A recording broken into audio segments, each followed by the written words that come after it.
My dudes, today we are going to be building Eduard's new P-40E Warhawk. I've been waiting on this kit for like almost 2 years, since way before they even announced officially that they were doing a P-40.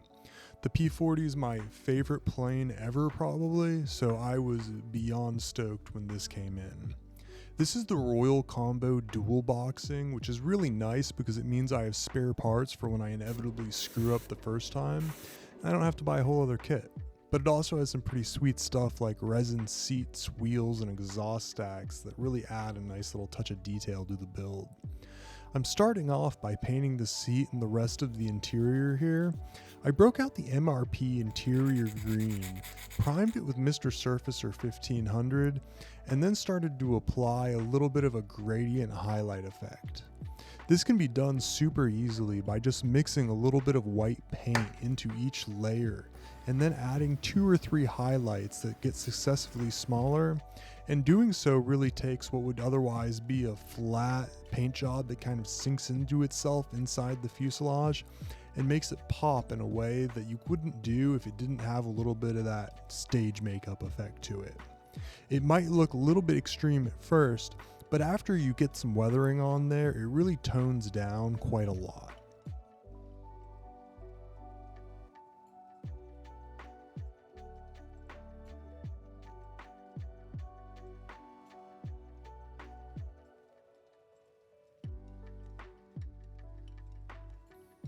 I also get started painting some pieces like the radiator inlets using some Tamiya LP11 silver.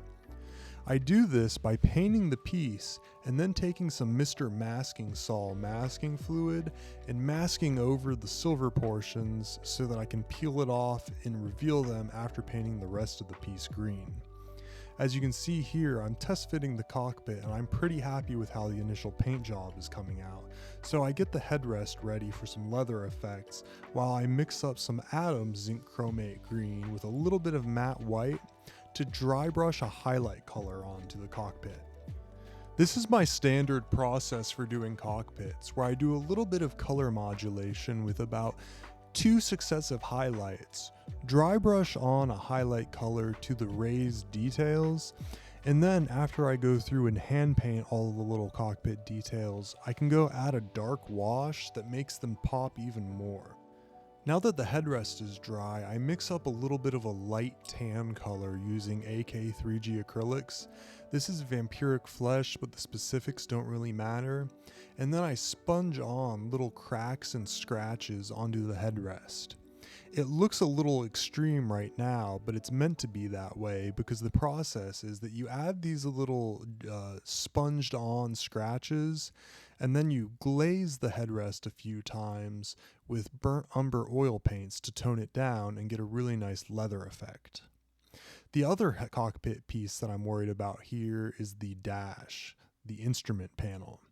I decided that I only wanted the top half of the decal, so I cut it out, but if you wanted to be really precise, you could actually cut out each individual gauge to make sure that they line up perfectly. I kind of wish I had done that actually. But after I dry brush on a little bit of highlighting and then paint on a few switches and knobs, I'm actually quite pleased with how this came out for just being a plastic part.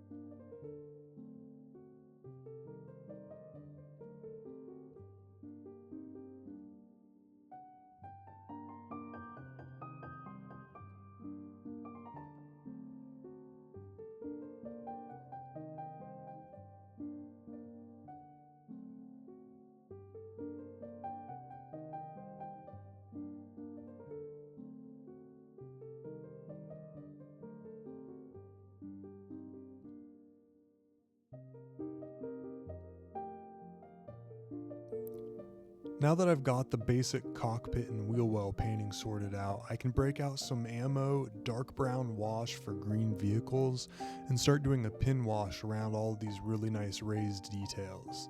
This is the part where things really start to pop and you start to see the benefit of having your dry brushed and highlighted airbrushed color scheme.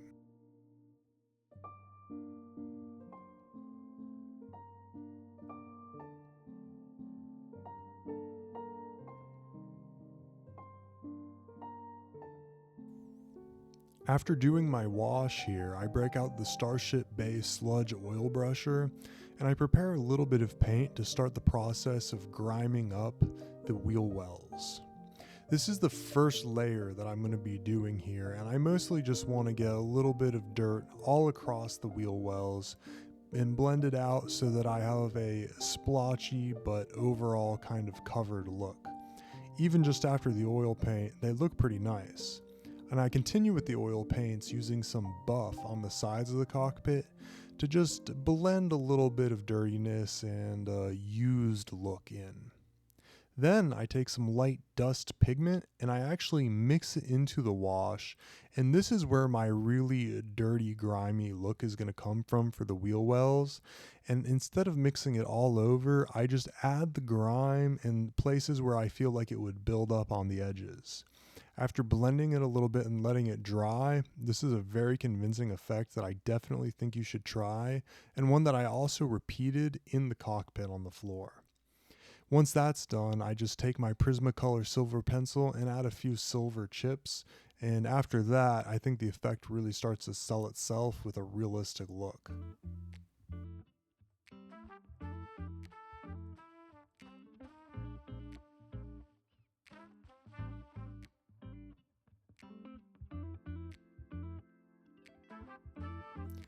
Some people like to put the entire cockpit together and then paint it in situ, but I prefer to leave all the small parts on their own and paint them on their own because I just don't really trust my brush painting that much. And if you're careful with the glue and use the right glues, I don't think it's really that much of a problem. You can see here I've got all my preliminary parts painted and finished, and I'm really happy with how the build is going at this point. The details on these parts are incredible, and this is probably one of the best cockpits I've ever done, if not the best. You can see the dirt buildup on the cockpit floor, and I'm just incredibly happy with how this effect came out.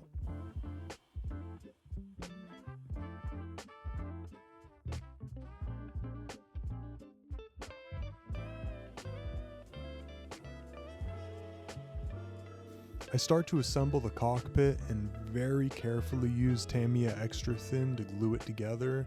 Don't let any extra thin seep through to the inside, leaving you with shiny splotches. And keep in mind that when you install resin parts like the seat, you're going to have to use super glue because it's not going to melt the resin and make the kind of bond that it does on plastic.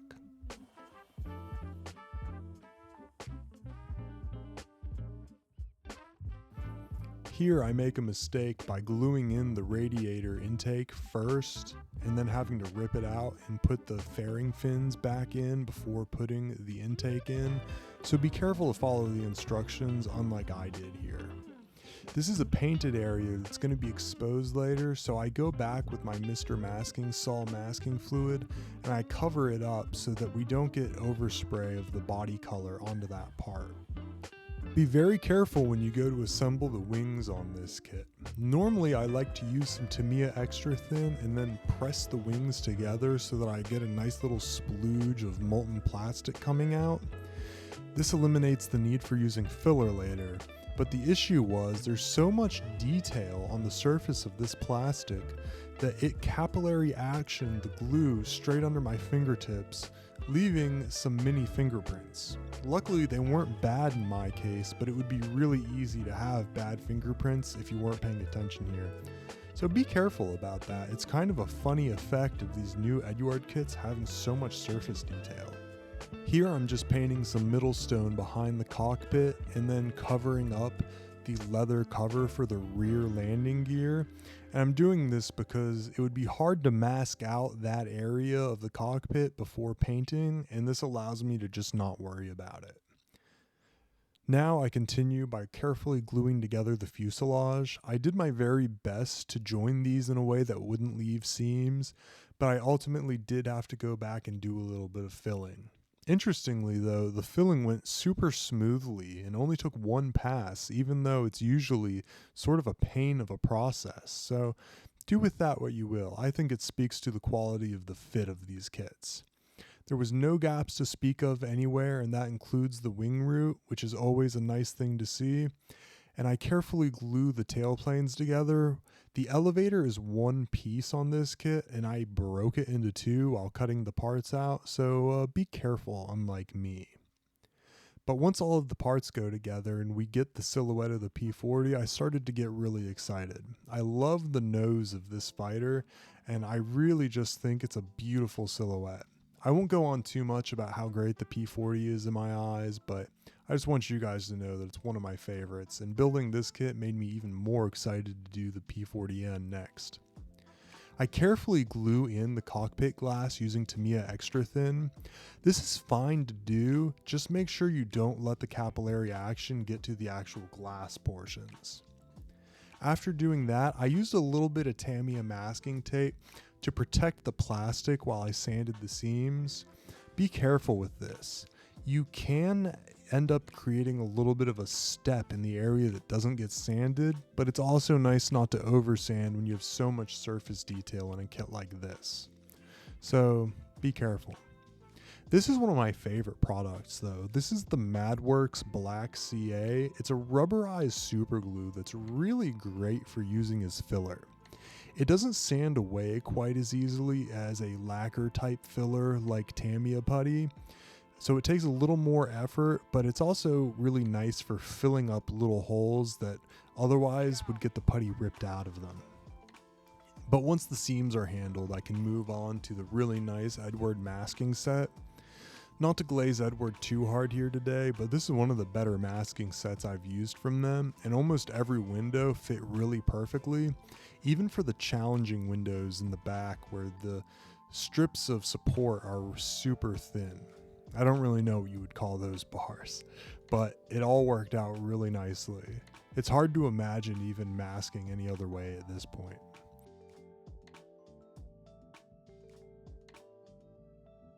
One of the other really cool things about the Royal Boxing is that you get these sweet wheel well masks.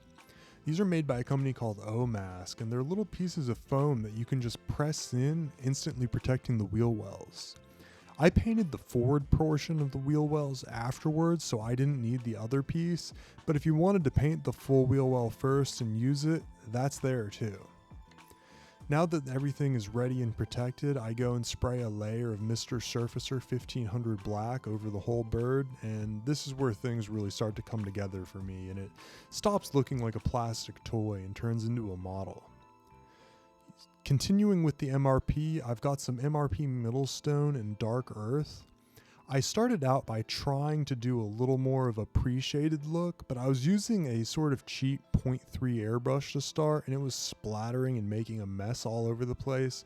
So that effect didn't work out super great. So what I did is I ended up giving up on this airbrush, giving the Middlestone a sort of a flat overall finish, and going back and doing some post shading with my 0.2 GSI Krios airbrush, a Pro Convoy PS267, a really great airbrush, and I'll link it in the comments, or I'll link it in the description for you guys. You can see here the process of me going and adding some lightened post shading to the Middlestone. I didn't actually do that on the Dark Earth camo. I kind of wish I had, but I pulled off the masking a little too quickly and didn't have time to do it because I just didn't think of it. So just want to let you guys know that that's what happened here. This is some ammo masking putty, and it's probably my favorite way to do soft edge camo at this point. I used to use silly putty, but I had a bad experience with leaving residue on the paint job, so I moved away from that. And after investing a few bucks into a tin of this stuff, I'm really pleased. Sometimes I'll get a little bit of residue, but it always wipes off really easily, so I don't see it as that much of a problem. I go through and mask out the basic shape of the camo, and then I fill it in with larger sheets of the same stuff. It's a little bit of a tedious process, but it's really worth it to not have to go and clean up the results of your camo again afterwards, which is always insanely annoying to me. The Dark Earth looks a little bit light on its own here, but I promise once you remove the masking, it actually looks dark and you see the contrast between the two colors again. Like I said before, if this is you, go add your highlights at this stage and don't get too excited and just tear off the putty like I did. That said, after tearing off the putty, I think the results look really nice. Be careful when you're painting your second color not to flood the surface and create raised edges of paint. Try to spray straight down and maintain the soft edge look. You don't have to do that, of course. You can create hard edges if you want, but I just think in this scale, a very soft edge looks a little nicer. It's kind of the reason for doing masking in this style anyway, as opposed to, say, using tape. The result looks really nice though, and the MRP leaves a little bit of a semi-glossy shine that makes it easy to apply decals over that I really like. Finally, I'm going and I'm adding my azure blue. Turns out I didn't have any MRP of that, so I used some Mr. Color that I had laying around. And now that I'm on to the PS267.2 airbrush, I start by doing a little bit of a mottled style where I slowly build it up and leave a little bit of texture. I don't do any highlights using this paint because I come back later and use a different technique that you'll see, but for the base coat, I think this looks really good and is a great place to start.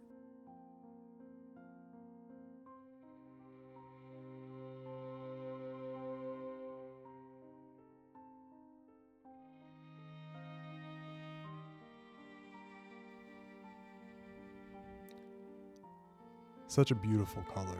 I really love how this came out.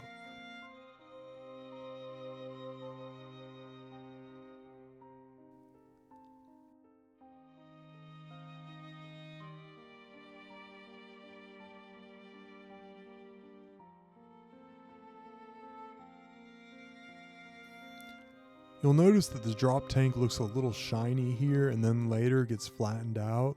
That's because I decided I didn't like the shiny look and came back with some Tamiya lacquer flat aluminum, which I ended up doing the landing gear and the base of the propeller in as well. I start the propeller with a metallic base coat because I wanted to do some hairspray chipping on it. That means after the metallic base coat, I hit it with the hairspray and then use some Atom black paint because I think it chips really easily and nicely and you don't have to sand it off too much. You gotta be careful that you don't make your chips too big, but I like the final result I got, if it's a little aggressive. Now I go and I paint the exhaust stacks using a technique that's really come to work for me for exhausts over the years. It's very simple, but the result is very promising. All you have to do is prime in black, paint your favorite metallic shade, often some LP11 here for me, and then go and mix up a super thin mixture of about 50-50 black and brown. I just chose some NATO brown and mixed it up into my Mr. Surfacer, and then thinned it with at least 70% Mr. Leveling Thinner. You want it to be so thin that it doesn't really cover very well at all, and you need to do at least 2 or 3 coats to get the kind of coverage that you're looking for. The result is a really promising burnt exhaust look. Now that all of the painting's done, I break out the decals. Eduard's newer decals are the subject of a little bit of consternation I've found, but I really like them. I do not try to peel them away at all, and I simply apply them as traditional decals and they work great for me. I use several different decal setting solutions here, including Microsol and Microset, Solvaset, and VMS's 2-in-1 decal setter softer, and I ended up settling on the VMS product. I really like it because it settles the decal down without being super harsh, but I did find a little bit of a weird tendency for it to interact with the VMS satin clear coat later, so that's something to be aware of. Sometimes decal solvents will mess with clear coats, so what you can do is wipe them down with a little bit of vinegar and clean them up that way. I found that works okay. And if all else fails, make sure you test on a paint mule and maybe even do a layer of clear varnish or something like that over the decal to avoid any sort of mixing issues. That's the real lesson here, is to use a paint mule though and test out every combination of products before you use them on a real model.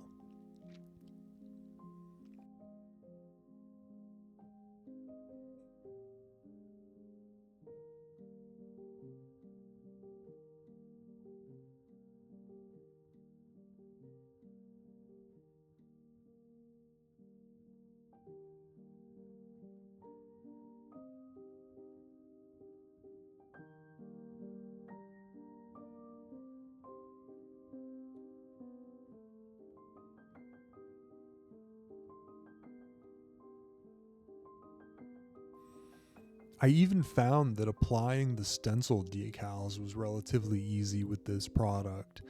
Traditionally, you might notice that stencils are prone to silvering in a way that's worse than regular decals, but I didn't face any of that, which I think is a real testament to the VMS product. And now that the plane has the decals on, it's really come to life. For my flat coat, I used the VMS satin, and I really like this stuff. It surprises me since it's a water-based varnish, but it goes on really nicely. You kind of hose it on in this oddly thick way, but it settles very well and covers up the edges of the decals and really makes them look painted on. The only issue that you gotta be wary of is that it does seem to interact with the leftovers of the 2-in-1 decal setter softener, which is odd because they're from the same company, but if you're aware of that, everything should be good. I love the way the plane looks with just the satin coat on it so much that I almost just want to leave it this way and not weather it at all, but I know that's not in the cards because weathering is frankly my favorite part of model making, and sometimes it feels like I'm doing the whole build just to get to that stage. I peel off the the masks for the cockpit, which has to be one of the most satisfying parts of model making in general. A detail that I'm always excited to share with you guys is this AK Super Chrome product. I use it on the oleos of the landing gear for just about every model now because it's very easy to apply and finishes with this perfect chrome effect that's very realistic and very simple to apply.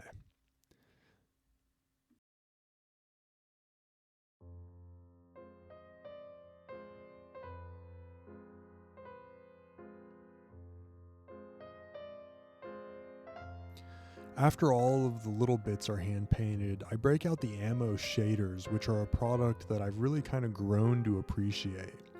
Instead of post shading with paint, I use the ammo night blue shader here and pick out the panel lines and the pieces that I think should be dark and just add a little bit of contrast. It looks a little bit extreme right now, but by adding filters over specific panels and areas and then weathering, it ties it all together and just brings a nice contrasty look that doesn't come off as too extreme at all. This is some ammo PLW tan, and I like this product because it meets the North African desert sandy look that we're looking for on the bottom side of this plane. You got to think about what kind of environment a vehicle is serving in when you weather it, and North Africa dust is probably one of my favorite weathering challenges to approach, so I was really excited about this one. For the topside wash, I just used some German wash for dark yellow because I figured cosmetically it's kind of a similar idea, and I carefully apply it into the panel lines with a paintbrush.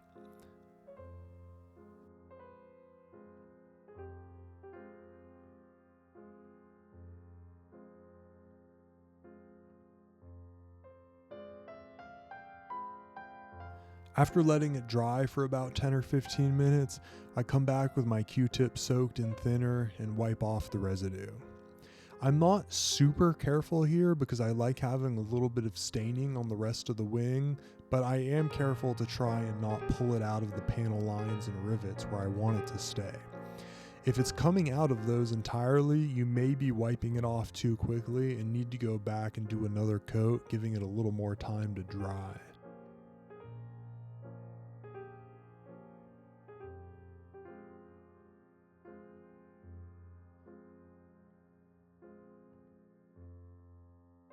After the washing is done, we can come back with the oil paints and dab on little dots onto the bottom side.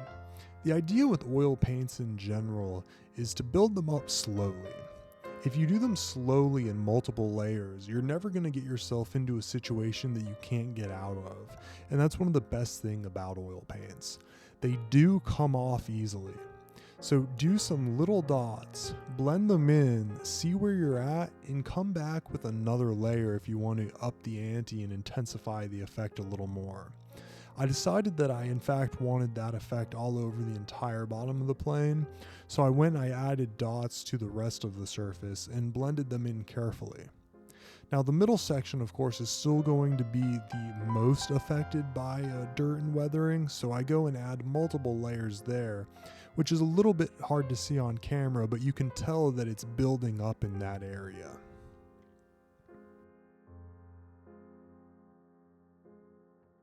After my dust effects are added, I break out the Starship Bay sludge and start to build up the grimy, greasy areas where the panels come together and oil and grime and gunk is going to start leaking out. Again, the key is to build it up in small patches, blending it together, doing another layer if you want to intensify the effect. You don't have to get yourself into a situation that you can't get out of with oil paints.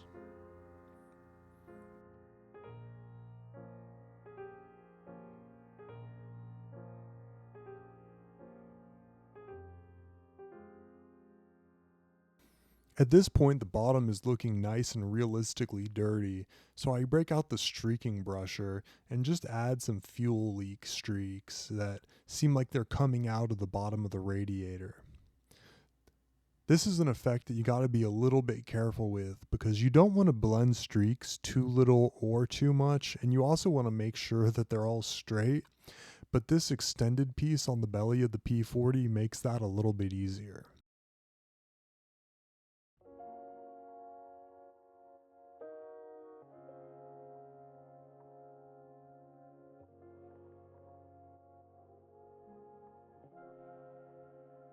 With that, I'm going to call the underside weathering basically done.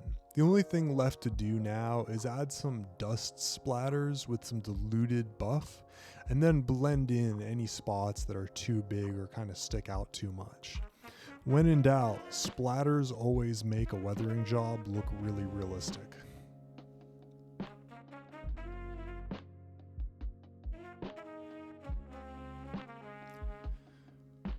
And I did come back and add some dust pigments behind the wheels and a little bit generally over the bottom side of the wing, because I just felt like for a dirty North Africa plane, you should see a little bit of a dustier built up appearance, and pigments can help build that up a little. Don't be afraid of pigments, even if you're normally an aircraft modeler.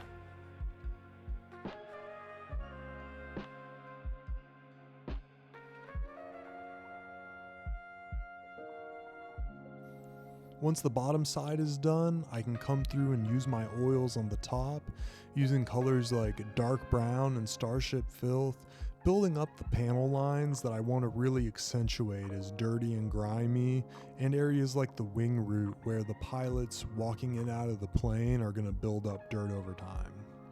I do this in multiple passes just like the other oil applications, blending them in with a brush damp with odorless thinner.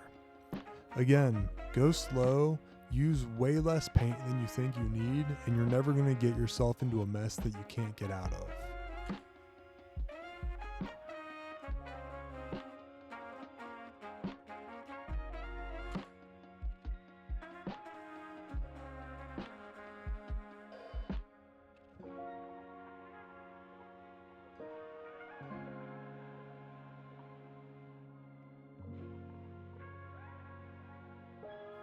Once again here I break out the shaders, and I use them this time to add my exhaust stains.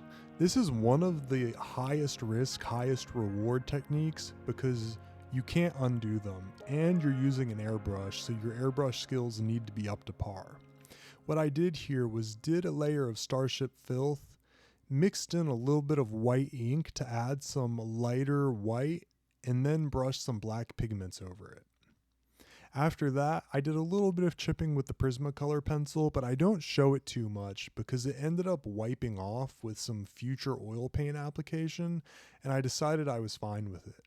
I actually meant to do hairspray chipping over the wing root of this build, but I just totally spaced and forgot, so I ended up having to do the chipping afterwards, and it just didn't really work out.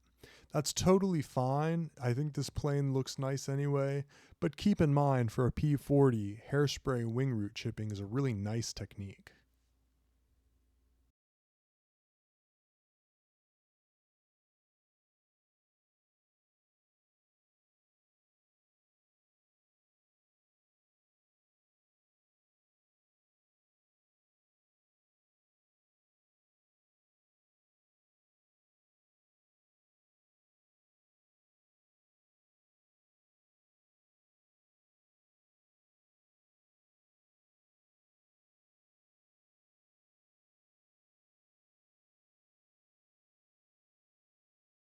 And with that, the plane is basically done.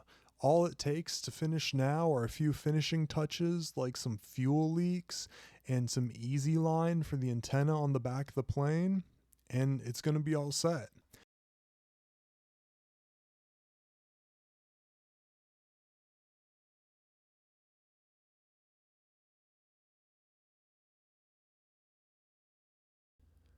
If you've watched this much of the video, I just want to thank you from the bottom of my heart. I put so much work into these videos, and to be part of the 20% that watches the entire video really means a ton to me. Thank you for watching this far. With that, the plane is pretty much done, and I think all that's left to do is get into the glamour shots.